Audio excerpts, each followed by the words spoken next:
Pẹ̀lú bí ìròyìn ṣe ń lọ wípé àwọn alágbára ilẹ̀ Haúsá wọ́n ti ń ṣe ìpàdé kiri láti fipá gba ìjọba kúrò lọ́wọ́ ààrẹ Bọ́lá Ahmed Tinubu nínú ètò ìdìbò ọdún 2027. Níṣe ni àṣírí mà tútù wípé àwọn alágbára náà ń wò pé bó bá fẹ́ le jù ààrẹ tẹ́lẹ̀ lórílẹ̀‐èdè yìí ọ̀mọ̀wé Goodluck Jonathan ni làwọn yóò tún gbé padà lọ́dún 2027 láti gbàjọba lọ́wọ́ Tinubu. Ẹ rántí pé láti bí ọ̀sẹ̀ kan sẹ́yìn ìní àwọn alágbára ilẹ̀ Haúsá náà ti ń ṣàbẹ̀wò sí ilé ààrẹ àná ajagunfẹ̀yìntì Muhammadu Buhari ní ìlú Daura ní ìpínlẹ̀ Katsina,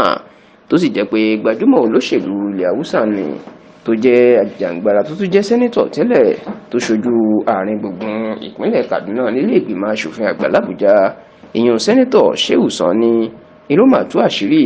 wípé àwọn Haúsá wọn ti ń gbìyànjú láti lo Buhari láti fi gba ìjọba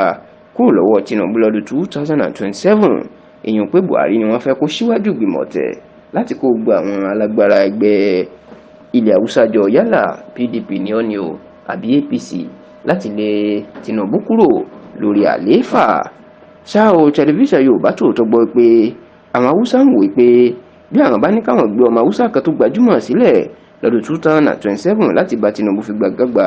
wọ́n ní ariwo lè sọ lórílẹ̀‐èdè yìí kó sì pín orílẹ̀‐èdè yìí kó fọ́ sí wẹ́wẹ́, nítorí pé àwọn apá gúúsù àtàwọn ọmọ Yorùbá yóò máa wò pé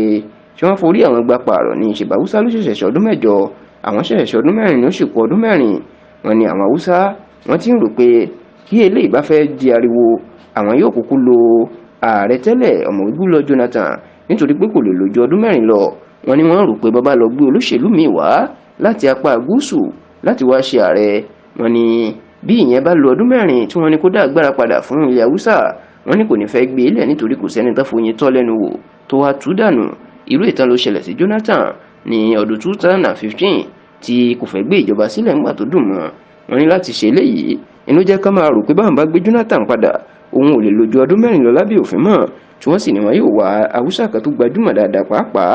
gómìnà tẹ́lẹ̀ ní ìpínlẹ̀ Kano tó tún jẹ́ bàbá àsàlẹ̀ òṣèlú ní ìpínlẹ̀ Kano báyìí, ìyẹn Alhaji